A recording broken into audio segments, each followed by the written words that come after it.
పెళ్లి రోజు ఆనందమా లేక అప్పులు ప్రారంభమా?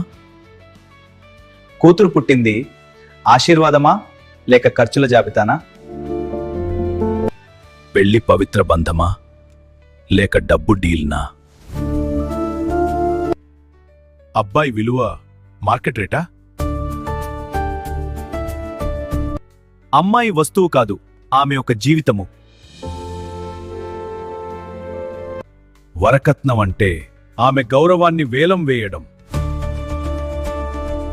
అందుకే భారత రాజ్యాంగం వరకట్న నిషేధం అనే చట్టాన్ని తీసుకొచ్చింది.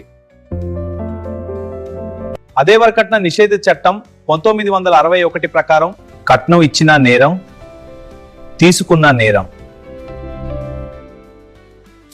డబ్బు అడిగే ధైర్యం ఉందా? చట్టం ఎదుట నిలబడే ధైర్యం ఉందా?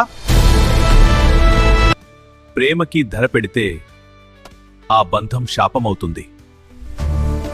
వరకట్నం తీసుకునే చేతులు ఆశీర్వాదం కాదు, శాపం తెస్తాయి.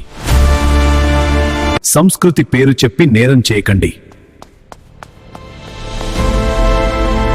ఇప్పుడైనా కళ్ళు తెరవండి. మనసులు కలిసే పెళ్లే నిజమైన పవిత్ర బంధం.